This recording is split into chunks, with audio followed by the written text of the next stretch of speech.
జెఫన్యా గ్రంథము 3వ అధ్యాయము 17వ వాక్యం. నీ దేవుడైన యెహోవా నీ మధ్య ఉన్నాడు, ఆయన శక్తిమంతుడు, ఆయన మిమ్మును రక్షించును, ఆయన బహు ఆనందముతో నీ యందు సంతోషించును, నీ యందు తనకున్న ప్రేమను బట్టి శాంతము వహించి నీ అందలి సంతోషము చేత ఆయన హర్షించును. చూడండి, దాని పై వచనం చదివితే మీకు ఇంకా బాగా అర్థమైంది. అసలు ఏ సందర్భంలో దేవుడు మనకి వాగ్దానం చేస్తున్నాడో 16వ వచనంలో అర్థమవుతుంది. ఆ దినమున్న జనులు మీతో ఇట్లందరూ, యెరూషలేము భయపడకుము, సియోను ధైర్యం తెచ్చుకొనుము. చూడండి, ఈ రాత్రి ఈ మాటలు వింటున్న నీ జీవితంలో నువ్వు ఏ భయంతో ఈ వాక్యం వింటున్నావో, నీకున్న సమస్యలను బట్టి ఏ విషయంలో నువ్వు కంగారు పడుతూ కృంగిపోతూ ఎవరికి చెప్పుకోలేక 4 గోడల మధ్య నలిగిపోతున్న అనుభవాలు నీ జీవితంలో ఉన్నాయా? అయితే సియోను ఇప్పుడు ధైర్యం తెచ్చుకోవాల్సిన పరిస్థితులు వచ్చాయి. నువ్వు ధైర్యంగా దేవుని కోసం ఈ కడవరి దినాల్లో నువ్వు నిలబడాలి. ఎందుకంటే ఈయన నీ దేవుడైన యెహోవా నీ మధ్య ఉండటానికి ఇష్టపడుతున్నాడు. దేవునికి స్తోత్రం కలుగును గాక. హల్లెలూయా.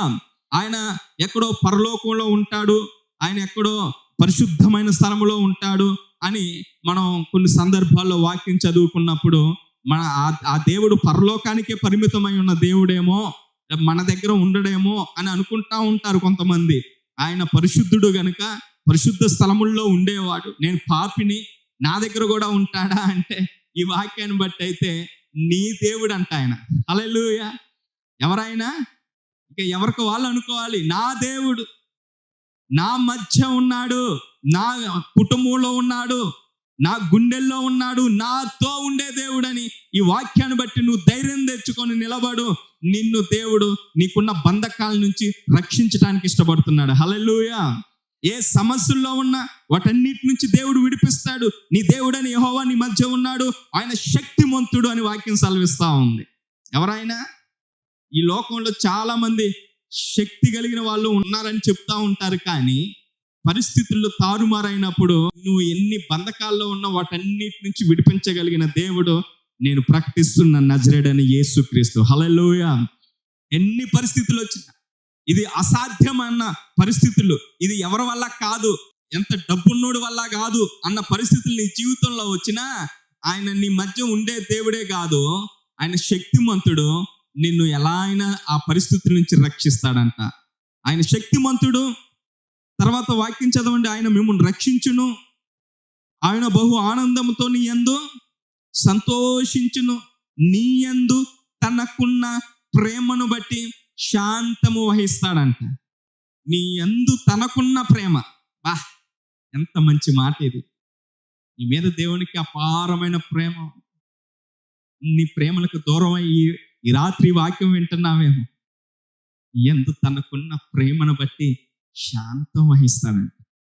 కొన్నిసార్లు దేవునికి దుఃఖకరంగా నువ్వు జీవించిన పరిస్థితులు, తొందరపాటు నిర్ణయాలతో, ఒక్కోసారి ఆయాసకరంగా దేవుని సన్నిధిలో నువ్వు దేవుడు మార్గంలో కాకోకుండా లోక మార్గంలో నడిచి ఫెయిల్యూర్ అయిపోయి ఈ రాత్రి వాక్యం వింటున్నావేమో, ప్రభు మాట్లాడుతున్నాడు. నీ యందు తనకున్న ప్రేమను బట్టి ఇక అయిపోయింది, ఏదో అయిపోయిందిలే అన్నట్లుగా శాంతము కూడా వహించే దేవుడు అంట. ప్రేమ ఉన్నోళ్ళే సహించుకుంటా, గుర్తుపెట్టుకోండి. కొన్ని చాలా మంది భార్యాభర్తల మధ్య, కుటుంబంలో తల్లిదండ్రులకి పిల్లలకి మధ్య గొడవలు వస్తున్నాయి. ఎందుకు ఆ గొడవలు ఫుల్ స్టాప్ పడట్లేదో తెలుసా? శాంతం వహించట్లేదు కదా. నిజంగా నీ మంచి కోరే వాళ్ళు ఎవరైనా నువ్వు ఏదన్నా పొరపాట్లు చేసినా వాటిని హ్యాండిల్ చేయగలిగి సహించగలిగిన వాళ్ళే నిజమైన ప్రేమ. మార్కెట్లో అలాంటి వాళ్ళు లేరు, లోకంలో అలాంటి వాళ్ళు లేరు. దేవుడైతే కొన్ని పరిస్థితులను బట్టి నీ జీవితంలో ఏదన్నా దూరంగా బ్రతికి ఈ రాత్రి ఈ వాక్యం వింటూ నన్ను కూడా దేవుడు కరుణిస్తాడా, నన్ను కూడా ప్రేమిస్తాడా అంటే ఎంత ఘోర పాపినైనా ప్రేమించే దేవుడు మన దేవుడు. నువ్వెవరైనా, నువ్వు ఏ కులమైనా, నువ్వు ఏ మతమైనా, నువ్వు ఏ రంగైనా, ఏ భాష అయినా, నువ్వు ఏ ప్రాంతం వాడివైనా, ఆయన నిన్ను ప్రేమించే దేవుడు. ఆయన నిన్ను హక్కున చేర్చుకునే దేవుడు. లోకం వదిలిపెట్టిన ఆయన్ని నీ యందు తనకున్న ప్రేమ వేరు, నీ మీద ఉన్న మమకారం వేరు ఆయనకి.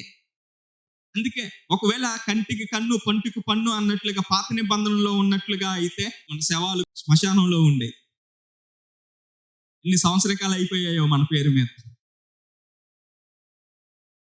కానీ ఇంకా దేవుడు ఎందుకు మనల్ని తీసుకోవట్లేదో తెలుసా? ఎందుకు దేవుడు మనల్ని మరణానికి అప్పగించట్లేదో తెలుసా?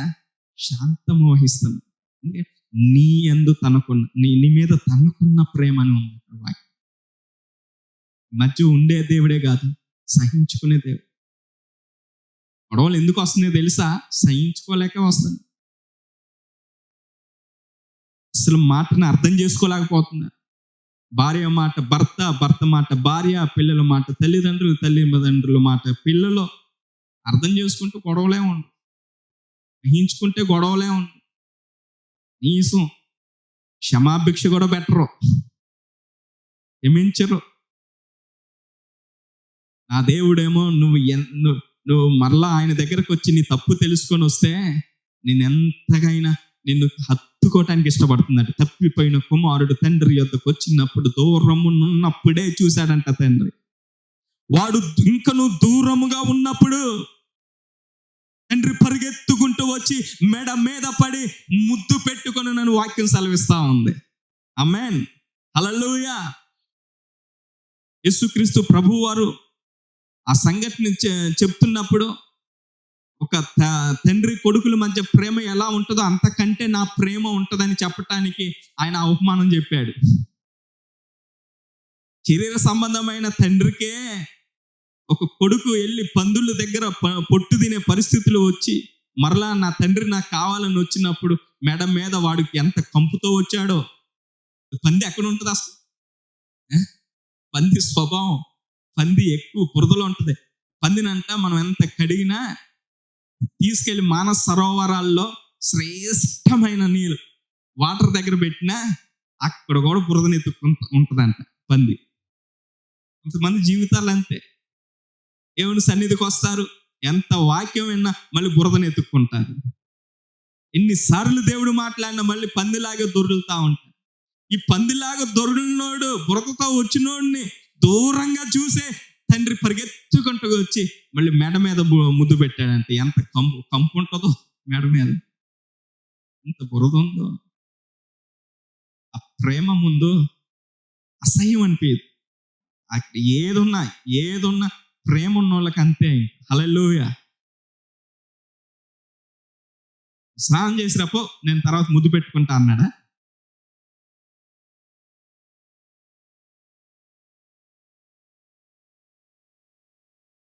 భార్య స్నానం చేయకోకుండా భర్త దగ్గరకు వస్తుంది, కంపు కొడుతున్నాడు, పక్కన పడుకోవద్దు, మలిసిపోయి అంట్లు దోమి బట్టలు తిగి ఇంకేంటంటే వంట పనులు చేసి అన్ని చేశాక నాకు ఓపిక లేదని పడుకుంటే అని కుక్క నల్లిచ్చినట్టే అంటుంటారు. అర్థం చేసుకోరు. మన ప్రభువు ఎంత గొప్ప దేవుడు తెలుసు. ఎంత తనకున్న ప్రేమను బట్టి శాంతము వహించి తర్వాత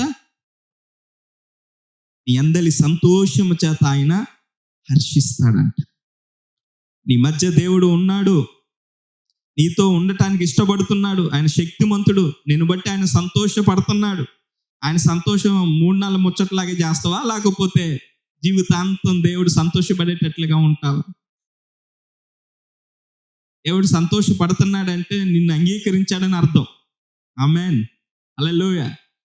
దేవుడు సంతోషపడుతున్నాడంటే నిన్ను బట్టి ఇంకా నీ గతాన్ని జ్ఞాపకం చేసుకోవడని అర్థం.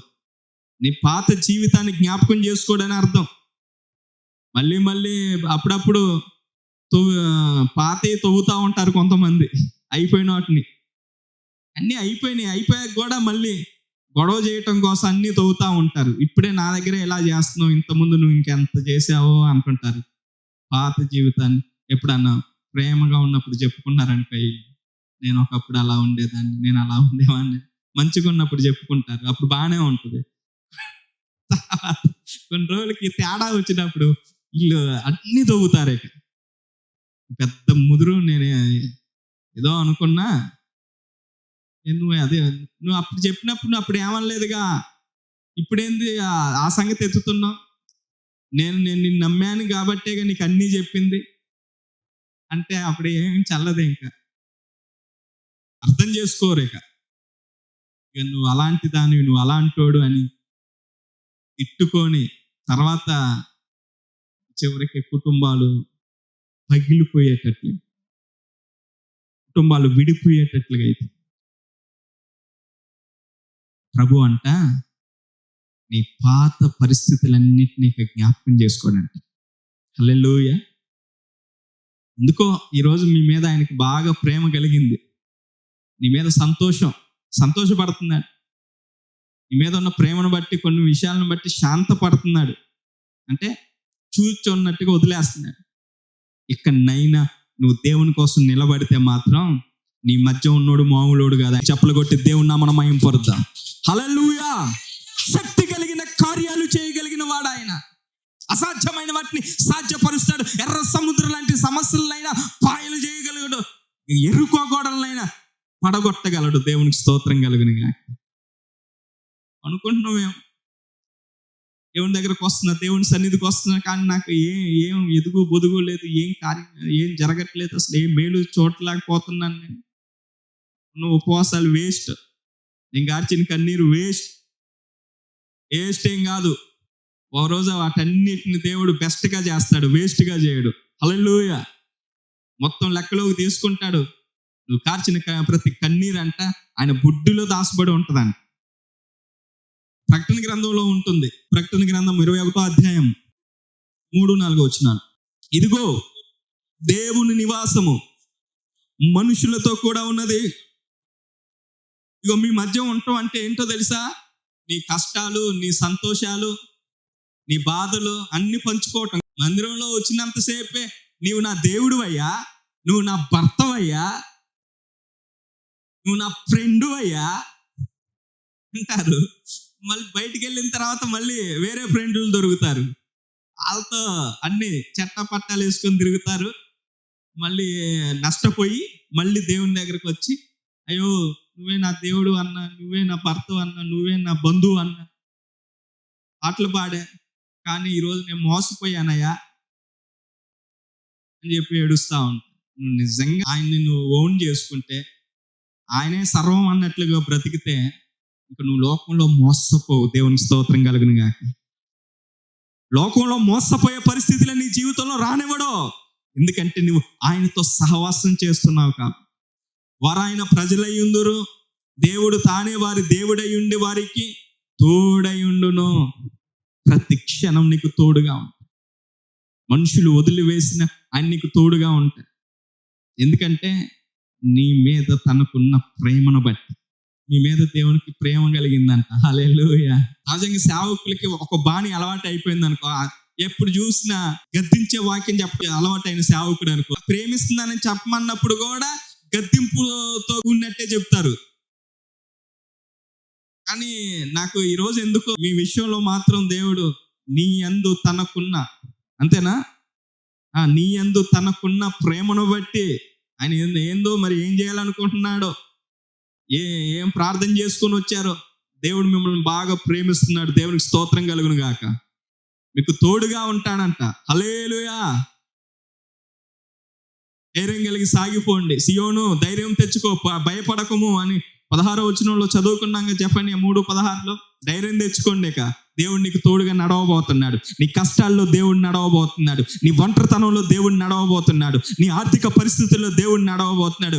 యవనస్తులారా, మీ యవన కాలంలో మీరు ఎదుర్కొంటున్న పోరాటాల్లో దేవుడు మీతో నడవబోతున్నాడు. మీకు తోడుగా ఉండే దేవుడు ఆయన. లోకం వదిలిపెట్టిన ఆయన నిన్ను విడిచిపెట్టాడు. 4వ వచనంలో ప్రకటన గ్రంథం 21:4 వచనంలో ఆయన వారి కన్నుల ప్రతి బాష్ప బిందువును దేవుడు తెలుసంట. నువ్వు అనుకుంటావు నా పైడి జంగులో, నా చున్నీలో, నా స్కార్ఫ్లో, లేకపోతే దుప్పట్లు ముసుకేసుకొని ఏడితే నా దుప్పట్లో నా కన్నీరంతా పోయిందనుకుంటున్నావు. కానీ ఆయన ప్రతిదీ నీ ప్రతి కన్నీటి బాష్ప బిందువును తుడిచివేసే దేవుడు అంట. హల్లెలూయా. ఆయన ఆయనకి నీ కన్నుల నుంచి వస్తున్న ప్రతి బాష్ప బిందువును కూడా చూడగలుగుతున్నాడంటే నిన్ను ఎంత ప్రేమిస్తున్నా చూడు. చూడు ప్రియ సహోదరి సహోదరి, ఎంతగా ప్రేమిస్తున్నాడో చూడు. ఆయన కన్నుల నుంచి కన్నీళ్ళు రావటం కూడా ఆయనకి ఇష్టం. నీ కన్నీటి బాష్ప బిందువును తుడవగలిగిన వాడు ఆయన నీ మధ్య ఉండటానికి ఇష్టపడుతున్నాడు. ఆయన శక్తిమంతుడు. నీ యందు తనకున్న ప్రేమను బట్టి శాంతము కూడా వహించగలిగిన వాడు. ఒకే యాంగిల్ చూడొద్దు ఆయన్నే, ఇంకో యాంగిల్ కూడా ఉంది. ఆయన కఠినాత్ముడేం కాదు. ఇళ్ళలో మాట వినకపోతే ఒక తల్లిగా ఒక తండ్రిగా దండిస్తారు కదా, అలా ఎప్పుడన్నా నువ్వు మాట విన్నప్పుడు, ఆయన మార్గంలో కాకుండా వేరే వేరే మార్గాల్లో వెళ్తున్నప్పుడు అప్పుడు నీకు దెబ్బలు పడుతుంటాయి అంతే. మళ్ళీ మామూలు ఆయన ప్రేమకి తట్టుకోలేను. నిజంగా ఆయన మనసు ఏంటో తెలిస్తే, ఆయన ప్రేమ ఏంటో తెలిస్తే అసలు ఏమున్నా లేకపోయినా ఆయన ఉంటే చాలనిపించింది. హల్లెలూయా, హల్లెలూయా. ఆయన నీ మధ్య ఉంటే, నీతో ఉంటే, నీకు తోడుగా ఉంటే నీ కన్నీళ్లు తుడవబడతాయి. మరణం ఉండదు, ఇక దుఃఖం ఉండదంట, ఏడుపు ఉండదంట, వేదన ఉండదంట. ఎన్ని ఏడుపులతో ఉన్నావో, ఎంత వేదనతో ఈ వాక్యం వింటున్నావు. నా ప్రభు వాటన్నిటిని దేవుడు తీసివేయబోతున్నాడు నీ జీవితంలో. నువ్వు పడుతున్న వేదన, పడుతున్న అవమానాలు, పడుతున్న నిందలు, ఎవ్రీథింగ్ మొత్తం నీ జీవితంలోంచి నా ప్రభు రిమూవ్ చేయబోతున్నాడు. మనం సహజంగా కంప్యూటర్లో కానీ కొన్ని ఆండ్రాయిడ్ మొబైల్స్లో కానీ ఏదైనా మనం డిలీట్ చేశానంటే, మొబైల్ ఫోన్స్లో డిలీట్ చేసామంటే అవి వెళ్ళిపోయి రీసైకిల్ బిన్లో ఉంది. మళ్ళీ అవి కావాలని మళ్ళీ తెచ్చుకోవచ్చు. డిలీట్ చేసినా మళ్ళీ అవి ఒక ఫోల్డర్లో ఉంటాయి. రీసైకిల్ బిన్ కూడా రిమూవ్ చేయగలిగిన వాడు మన దేవుడు. గట్టి చప్పలు కొట్టి దేవుని నామమున మహిమపడదాం. హల్లెలూయా. పూర్తిగా అసలు నీ వేదన అంతా పూర్తిగా తీసేస్తాడు. ఏదో టెంపరీగా తీసేయడు, పూర్తిగా పర్మనెంట్ డిలీట్ అనే ఆప్షన్ ఉంటుంది ఒకటే. ఏదో ప్రస్తుతానికి డిలీట్ అయ్యి మళ్ళీ తర్వాత తెచ్చుకోవటానికి రీస్టోర్ చేసుకునేటట్లుగా ఒక ఆప్షన్ ఉంటే, ఇంకొకటి పర్మనెంట్ డిలీట్ ఉంటుంది. చదువుకున్న వాళ్ళకి, బాగా ఫోన్ పిచ్చిన వాళ్ళకి అర్థమైంది ఈ మాటలు. పర్మనెంట్ డిలీట్ అయిన వాళ్ళు సడన్ గా చేయి టచ్ అయిందాక అది కావాలనుకో అనుకుంటారు, ఇంక మళ్ళీ రాదుగా వాళ్ళకి తెలుసు. మళ్ళీ ఒక్కసారి ఒట్టిగా మామూలుగా రీసైకిల్ బిన్లో ఉంటుంది కదా అన్న డిలీట్ అయినాయి అనక ఏం కాదు అని మళ్ళీ అందులోకి వెళ్ళి మళ్ళీ రీస్టోర్, మళ్ళీ వచ్చి వెనక్కి తెచ్చుకోవచ్చు.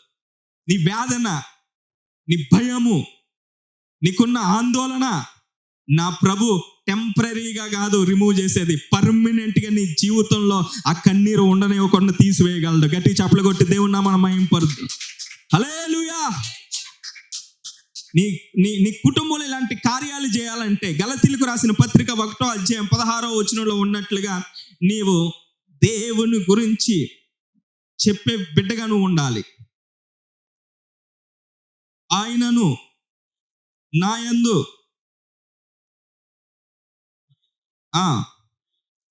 బయలుపరచును అనుగ్రహించినప్పుడు మనుష్య మాతృలతో నోట్లో రక్త మాంసములతో సంప్రదింపలేదు. చూడండి, అసలు ఆయన సాక్ష్యం చెప్తూ అపోస్తలుడైన పౌలు గారు గలతీ సంఘానికి రాస్తూ ఒక మాట చెప్తున్నాడు. 13వ వచనంలో, పూర్వమందు యోధా మతస్థునై ఉన్నప్పుడు నేను దేవుని సంఘమును అపరిమితముగా హింసించి నాశనం చేసినోని నేను. 15వ వచనంలో, అయినను తల్లి గర్భమునందు పడినందు మొదలుకొని నన్ను ప్రత్యేకపరిచిందంట దేవుడు. హల్లెలూయా. సౌలును పౌలుగా మార్చినట్టు నీ జీవితంలో కూడా దేవుడు పాత బ్రతుకు అనేది ఒకటి నీకు కూడా ఉండే ఉంటుంది. ఈరోజు నువ్వు దేవుడిని నమ్ముకుని ఏదో ఆయన పాటలు పాడుకుంటూ ఏదో మంచిగా నేను మంచి దారిలోకి వచ్చానని అనుకుంటున్నావు, కానీ నీది కూడా సౌలు లాంటి క్యారెక్టర్ ఉంది ఒకప్పుడు నీ జీవితంలో కూడా. దేవుడు ఏం చేశాడు? ఇప్పుడు ప్రత్యేకపరుచుకున్నాడు నిన్ను. చెప్తున్నాడు గలతీ సంఘానికి, నన్ను ప్రత్యేకపరిచి తన కృప చేత నన్ను పిలిచిన దేవుడు, కృప చేత పిలిచిన దేవుడు, నేను అన్యజనుల్లో తన కుమారుణ్ణి ప్రకటింపవలెనని. ఇది జాగ్రత్తగా వినండి. ఇప్పుడు ఆయన ఏం చెప్తున్నాడంటే, పౌలు గారు, నేను ఒకప్పుడు అనేక మంది సంఘాన్ని అప్రమితంగా హింసించి నాశనం చేసినోడిని, దౌర్భాగ్యుణ్ణి, పాపంలో బతికినోడిని నేను. కానీ తల్లి గర్భం నందు ఆయన ప్రణాళికలో భాగంగా నన్ను దేవుడు ప్రత్యేకపరుచుకున్నాడు. ఆ సౌలు స్వభావాన్ని తీసివేసి నాకు పౌలుగా నన్ను మార్చుకున్నాడు. ఆ దేవుణ్ణి నేను అన్ని జనుల్లో నేను ప్రకటించాలని అనుకుంటున్నాను. హల్లెలూయా. ఈ ప్రకటించటం కోసం ఇప్పుడు చదవండి 16వ వచనం, మీకు బాగా అర్థమైంది.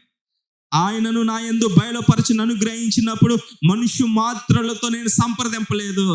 నేను చెప్పొచ్చా లేదా యేసయ్య గురించి? లేకపోతే నేను సువార్త చేయొచ్చా లేదా? లేకపోతే నేను పరిచర్య చేయొచ్చా లేదా? దేవుని గురించి నేను మాట్లాడొచ్చా లేదా? దేవుని గురించి ప్రకటించడానికి నీకు ఎవరు పర్మిషన్ అవసరం లేదు. ఈ రాత్రి వాక్యం వింటున్న ప్రియ సహోదరి సహోదరుడా, ఆన్లైన్లో వీక్షిస్తున్న వారులారా, మీరు కూడా వినండి. ఈ రాత్రి ప్రభు మాట్లాడుతున్నాడు. మా పాస్టర్ గారు చెప్తేనే నేను దేవుని గురించి చెప్తా, లేకపోతే మా చర్చిలోనే మాకు పర్మిషన్ ఇస్తేనే మేము యేసయ్య గురించి చెప్తాము. అయ్య బాబోయ్, పర్మిషన్ లేకోకుండా మేము ఎటు రావటానికి లేదు, దేవుని గురించి చెప్పటానికి లేదు. అయితే నువ్వు బబులోను చెరలో ఉన్నావని అర్థం. ఈ పాస్టర్ గారు ఐగుప్తు చెరలో ఉంచినట్లుగా మిమ్మల్ని ఒక ఫరో బానిసత్వంలో ఉంచుతున్నాడని అర్థం. దేవుని సువార్త చెప్పడానికి నువ్వు ఏం మనుషుల్ని సంప్రదించాల్సిన అవసరం లేదు. దేవునికి స్తోత్రం కలుగును గాక. హల్లెలూయా. ఆ చర్చి మానేసి ఇంకో చర్చికి వెళ్ళాలంటే అప్పుడు సంప్రదించి, అయ్యగారు నాకు ఇక్కడ నచ్చట్లేదు, ఇంకో చర్చికి వెళ్దాం అనుకుంటున్నాను. అప్పుడు అడిగి ఆయన ఏం చెప్తాడు? అప్పుడు ఆలోచన. వివాహం గురించి ఏం నిర్ణయం తీసుకోవాలి నాకు అర్థం కావట్లేదు, దేవుని చిత్తం నాకు తెలియట్లేదు అంటే, నీ వివాహం గురించి, నీ సంబంధం, నీకు ఏ మ్యాచెస్ వస్తున్నాయో దాని గురించి కొంచెం ప్రార్థన చేసి చెప్పడానికి ఆత్మీయ నాయకులు సంప్రదిస్తే తప్పులేదు. సువార్త ప్రకటించడానికి నువ్వు ఎవరిని సంప్రదించాల్సిన అవసరం లేదు, ఎవరు పర్మిషన్ అవసరం లేదు. నువ్వు స్వచ్ఛందంగా దేవుని కోసం నువ్వు వాడబడవచ్చు. నువ్వు ఎవరైనా, నువ్వు విశ్వాసమైనా, పరిచారకుడు అయినా, ఏదైనా ఒక చర్చిలోని నువ్వు ఏదైనా చర్చి పనులు చేసుకుంటున్న వ్యక్తివైనా, నువ్వెవరైనా, సేవకులకి డ్రైవింగ్ చేసే వ్యక్తివైనా, లేకపోతే మందిరంలోని ఈ కొన్ని బాధ్యతలు తీసుకుంటూ మా పాస్టర్ గారు వాళ్ళే సువార్త ప్రకటించాలి, నేను ఈ పనులే నా జీవితాంతం చేసుకుంటూ ఉండాలి అనేది ఏం లేదు. వాక్యం ఏం చెప్పట్లే. పౌలు గారు చెప్తున్నాడు, అసలు తల్లి గర్భంలో నన్ను ప్రత్యేకపరిచిన నా దేవుని గురించి అన్ని జనుల్లో ప్రకటించడానికి నేను ఏ రక్త మాంసములతో నేను సంప్రదించడం అంటున్నాడు. గట్టి చప్పలు కొట్టి దేవుని నామమున మహిమపరుద్దాం. హల్లెలూయా. ఎవరు పర్మిషన్ అవసరం లేదు నువ్వు యేసు ప్రభు గురించి చెప్పడానికి.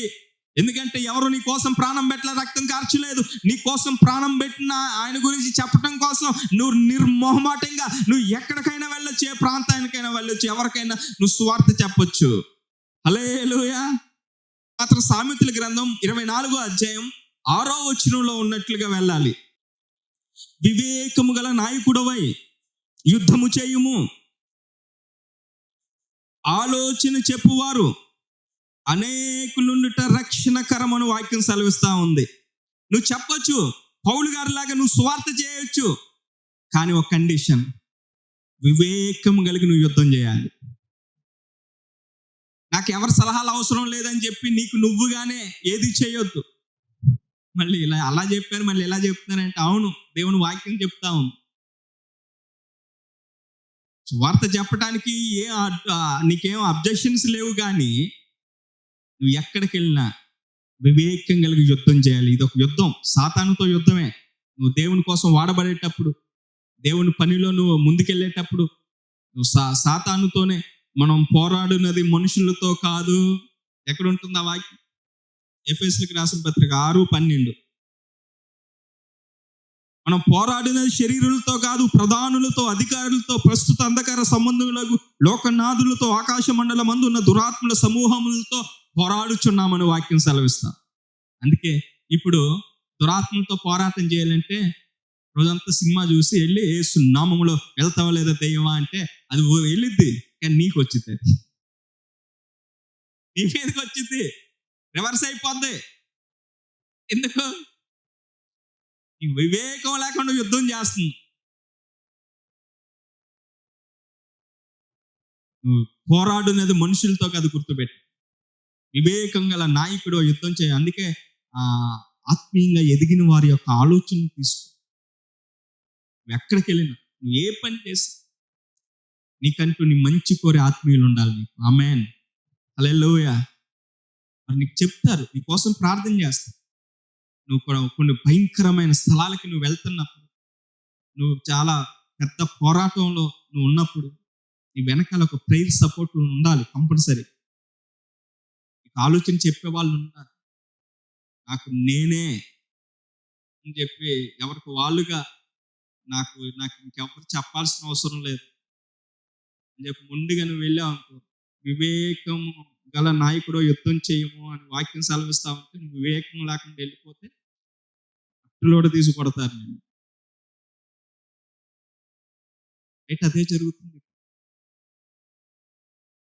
వివేకం లేకుండా వెళ్ళిపోయావా, జాగ్రత్త, దెబ్బలు తిని రావాలంతే, నవ్వులు పాలై వస్తాయి. అన్ని టీవీ ఛానల్స్లో నువ్వే కనపడతావు. అలాన్న వ్యక్తి వెళ్ళి యేసు ప్రభు గురించి మత ప్రచారం చేసి అందరినీ కన్వర్ట్ చేస్తున్నాడని చెప్పి నీ గురించి సమాజానికి సాతాను గాడు వేరే రకంగా ప్రమోట్ చేస్తాడు. పౌలు గారు లాగా నువ్వు దేవుని కోసం ఒకప్పుడు నువ్వు హింసకుడిగా, దోషకుడిగా ఉన్నట్లుగా ఉన్నావు, కానీ ఈ రోజున నువ్వు దేవుని కోసం వాడబడాలని ఆశపడుతున్నావు. అయితే నువ్వు వివేకం కలిగినాడు. హల్లెలూయా. ఖచ్చితంగా దేవుడు నీకు సహాయం చేస్తాడు. కీర్తనల గ్రంథం 31 కీర్తన 5వ వాక్యంలో ఒక మాట ఉంటుంది చూడండి. నా ఆత్మను నీ చేతికి అప్పగించుచున్నాను, యెహోవా సత్యదేవా నన్ను విమోచించు వాడవు నీవే. 6వ వచనంలో నేను యెహోవాను నమ్ముకొని ఉన్నాను. అయ్యా నేను నిన్ను నమ్ముకున్నాను, నా ఆత్మని నీకు అప్పగిస్తున్నాను నాయన, నువ్వు నన్ను విమోచించే దేవుడు. దేవునికి అప్పగించుకోండి. అర్థమవుతుందా ఈ మాటలో? నీ దేవుడని యెహోవా నీ మధ్యనే ఉండే దేవుడే, శక్తిమంతుడే, నీకు తోడుగా ఉండే దేవుడే, నీ కన్నీళ్లు తుడిచే దేవుడే. నిన్ను బట్టి ఆయన సంతోషంగా ఉన్నాడు, నీ యందు తనకున్న ప్రేమను బట్టి శాంతము వహిస్తాడు. కానీ నువ్వు దేవునికి అప్పగించుకోకపోతే నీ జీవితాన్ని దేవుడు కూడా ఏమీ చేయలేడు. నీ సమస్యల్లో, నీ ఇబ్బందుల్లో నువ్వు దేవునికి అప్పగించుకోవాలి. 31 కీర్తన దావీదు భక్తుడు రాస్తూ, అయ్యా మొదటి నుంచి చదివితే మీకు ఇంకా బాగా అర్థమైంది. యెహోవా నీ శరణు వచ్చి ఉన్నాను, నన్నెన్నడు నువ్వు సిగ్గుపడనీయొద్దయ్యా, నీ నీతిని బట్టి నన్ను రక్షింపుము, నాకు నీ చెవియొగ్గి నన్ను త్వరగా విడిపించుము, నన్ను రక్షించుటకు నాకు ఆశ్రయ శైలముగాను ప్రాకారము గల ఇల్లుగాను ఉండుము, నా కొండ నా కోట. చూడండి, దేవుణ్ణి నా కొండ, నా కోట, నా ఆశ్రయదుర్గం, నా సర్వం నీవే అన్నట్లుగా అప్పగించుకుంటున్నాడు తన జీవితాన్ని. యేసయ్యకు నీ జీవితాన్ని అప్పగించుకో. ఎవరినో కొండగా చేసుకుంటున్నావేమో, ఎవరినో నువ్వు పర్వతం లాగా అనుకుంటున్నావేమో. నాకేంటి, నాకు మా వాళ్ళు ఉన్నారు అంటుంటారు కొంతమంది, పెదనాన్నోళ్ళు ఉన్నారంటారు, మా మేనమామ ఉన్నారంటారు, లేకపోతే నాకు మా నాన్న ఉన్నాడు, మా అమ్మ ఉందంటారు. నువ్వు ఎవరిని ఆధారంగా చేసుకున్నా ఒకనొక రోజున వాళ్ళు కూడా ఏం చేయలేని పరిస్థితులు రావచ్చు నీ జీవితంలో. అందుకే నువ్వు దేవుణ్ణి కొండగా చేసుకో. నీ పరిస్థితులన్నిటి నుంచి దేవుడు విమోచిస్తాడని 5వ వచనంలో మనం చదువుకున్నాం. హల్లెలూయా. నువ్వు దేవుణ్ణి కొండగా కోటగా చేసుకుంటే నన్ను విమోచించు వాడవు నీవే. నువ్వు నన్ను విమోచిస్తావు, నన్ను బయటపడేస్తావు అని అర్థం. ఏ బంధకాల్లో ఉన్నా శత్రువులకి అప్పగించడు. చూడండి 4వ వచనం, నా ఆశ్రయదుర్గము నీవే, నన్ను చిక్కించుకుంటే శత్రువులు రహస్యముగా ఒడ్డిన వలలో నుండి నన్ను తప్పించు నాయన. నువ్వు కూడా ఏ శత్రువుల మధ్య ఇరుక్కొని ఉన్నావో, ఏ సమస్యలనే శత్రువుల మధ్య ముందుకెళ్ళలేక వెనక్కి రాలేక కొన్ని సమస్యలు కొంతమందిని అలా పట్టేస్తాయి. అది ముందుకి పోదు, వెనక్కి రాదు, ఏం చేయాలా కూడా అర్థం కానట్లుగా ఉంటాయి కొంతమంది సమస్యలు. ప్రభు మాట్లాడుతున్నాడు, దేవునికి అప్పగించుకొని పరిస్థితులన్నిటినీ ఆయన విమోచిస్తాడంటే. గట్టి చప్పలు కొట్టి దేవుని నామమున మహిమపరచు. హల్లెలూయా. ఎందుకంటే ఆయన శక్తిమంతుడు అని మనం చదువుకున్నాం. Is powerful God, is almighty God. శక్తిమంతుడు అని మనం చదువుకున్నాం. ఇంకో చోట ఉంటుంది, నేను సర్వశక్తి కలిగినదే. సర్వం మీద శక్తి ఉంది ఆయన. అందుకే నువ్వు దేవునికి అప్పగించుకో, నిన్ను దేవుడు విమోచిస్తాడు. హెబ్రీయులకు రాసి చివరికి మాట చదువుకుని మనం ప్రార్థన చేసుకున్నాం. హెబ్రీయులకు రాసిన పత్రిక 12వ అధ్యాయం 13వ వచనం చదవండి. ఏప్రిల్కి రాసిన పత్రిక 12వ అధ్యాయం 13వ వాక్యం. మరియు కుంటి కాలు బెనకక బాగుపడు నిమిత్తము మీ పాదములకు మార్గములను సరాలము చేసుకొనుడి. చూడండి, అసలే కుంటికాలు, ఏదో సమస్య ఉంది, కానీ ఆ సమస్య నుంచి బయటపడే మార్గం చేసుకోవట్లేదంట కొంతమంది. దేవుడు వాక్యం సెలవిస్తా ఉంది, అసలే నువ్వు కుంటికాలతో ఉన్నావు, అది బెనకక బాగుపడు నిమిత్తము నీ పాదములకు మార్గములను సరాలం చేసుకో అంటున్నా. అసలే సమస్యల్లో ఉన్నావు, మళ్ళీ ఆ సమస్యలో ఇప్పుడు కుంటికాలు బెనిగితే ఇంకెలా ఉంటుంది? అసలే కుంటికాలు బెనిగితే ఇంకెంత, ఆ ఒక సమస్యకి తట్టుకోలేకపోతున్నావు, ఇంకా 2 సమస్యలు అయితే ఎలా ఉంటుంది చెప్పే కాదు, నడవగలదా? కుంటికాలు వెనకక ముందే మార్గం సరాలం చేసుకోవాలి. ఎందుకంటే మార్గం సరాలం చేసే శక్తి కలిగిన దేవుడు నీతో నడవబోతున్నాడు కాబట్టి, నీకు తోడుగా ఉంటాడు కాబట్టి. ఈ సమస్యల్లోని నువ్వు బాగుపడాలనే, నువ్వు బాగుపడు నిమిత్తం అని ఉంది అక్కడ వాక్యం. కుంటి కాలు బెనకక బాగుపడు నిమిత్తం, నీ బాగు కోరుకుంటూ చెప్తున్నాడు దేవుడు. మార్గం సరాలం చేసే దేవుని దగ్గరకు వస్తేనే నీ మార్గాలన్నీ సరి చేయబడితే ఆ కుంటితనం కూడా ఉండదు, ఆ సమస్య అనేది కూడా ఉండదు. నువ్వు ఎదుర్కొంటున్నా ఇప్పుడు ఏ సమస్యలు అయితే నువ్వు ఉన్నానని అనుకుంటున్నావు. కొంతమంది చెప్తారు, అయ్యగారు నేను చాలా ఊబిలో దిగిపోయినా అంటుంటారు. అనుకోకుండా చాలా అంటే చాలా పెద్ద సమస్యలు ఎదుర్కొన్నాను అయ్యగారు, ఇలా మా కుటుంబంలో ఇలాంటి ఓ పెద్ద సమస్య వచ్చిందని మేము అనుకోలేదు అనుకుంటున్నాం. ప్రభు చెప్తున్నాడు, ఈ రాత్రి ఆయన యొద్దకు రా. ఆయన నీతో ఉండే దేవుడు, నీతో సహవాసం చేసే దేవుడు, నీకు తోడుగా ఉండే దేవుడు, నీ కన్నీళ్ళను తుడిచే దేవుడు. నీకు వేదన ఉండదు, దుఃఖం ఉండదు. నువ్వు ఆయన వెంబడించు. నీ మీద తనకున్న ప్రేమను బట్టి శాంతం వహించేది. ప్రేమించేవాడు ఆయన, సరి చేస్తాడు అన్ని పరిస్థితులన్నీ. తారుమారైనా నువ్వు బాధపడబాకు, దేవుడు అన్ని సరి చేస్తాడు. నువ్వు బాగుపడాలనే దేవుడు ఈరోజు ఈ రాత్రి మాట్లాడుతున్నాడు. నువ్వు కుంటి కాలుతో ఉన్నట్లుగా నీ జీవితం ఉందేమో ఈ రాత్రి, ఏ సమస్యతో ఉండి ఈ రాత్రి వాక్యం వింటున్నా. నువ్వు బాగుపడటం కోసం ప్రభువు మాట్లాడుతున్నాడు. మార్గాలను సరాలం చేసే యేసే దగ్గరికి రా, నిన్ను విమోచించడానికి ఇష్టపడుతున్నాడు. హల్లెలూయా. ఆయనకు అప్పగించుకో నీ మార్గాన్ని. దావీదు భక్తుడే ఆయన అప్పగించుకున్నాడు. అయ్యా, నా ఆత్మను నీ చేతికి అప్పగిస్తున్నాను సత్యదేవా అంటున్నాడు. అంటే సత్యదేవా అంటే ఏంటో తెలుసా? మోసం లేని దేవుడా అని అర్థం. ఏం పాస్టర్ గారు అంతేనా? అంటే లోకంలో అన్ని చూసుంటాడు, సత్యం లేదు ఎవరిలోని, నిజాయితీ లేదు. వాక్యం వెంటనే నీ జీవితంలో కూడా నువ్వు ఎంతో మందిని చూసుంటావు, ఎవరు కరెక్ట్ కాదని అర్థమైపోయింది నీకు కూడా. దావీదు భక్తుడు కూడా అర్థమైపోయింది, ఎక్కడ సత్యం లేదు, నీవే సత్యం కలిగిన దేవుడు, నీతి కలిగిన దేవుడు అయ్యా, నువ్వు విమోచించువాడవు నీవే అంటున్నాడు. దేవునికి స్తోత్రం కలుగునుగా. ఆయనలో మోసం ఉండదు, ఆయనలో కల్మషం ఉండదు. ఆయన దగ్గరకు రా, నీ పనులు అయిపోతాయి. హల్లెలూయా. నీ పరిస్థితులన్నీ మారుస్తాడు. ధైర్యం కలిగి ఉండండి. సియోను ధైర్యం తెచ్చుకో, భయపడొద్దు. ఈ దేవుడైన నీ దేవుడైన యెహోవా, నా దేవా, మీరు ఇంటికి వెళ్ళిన తర్వాత ప్రార్థన చేసుకొని చెప్పిన మాటలను బట్టి, అయ్యా నా దేవుడు అని నువ్వు నాతో మాట్లాడావు. ఎవరో దేవుడో కాదు, నువ్వు నా దేవుడు అయ్యా. ఎవరికి వారిగా నా దేవుడు అయ్యా, నువ్వు నా మీద ఇంత ప్రేమ చూపిస్తున్నావు నేను అనుకోలేదు యేసయ్యా అని ఎవరికి వారిగా ప్రార్థన చేసుకోండి. దేవుడి వాక్యం మన వినికిల్లో దీవించును గాక. తల్ల వంచండి, ప్రార్థన చేసుకున్నాం.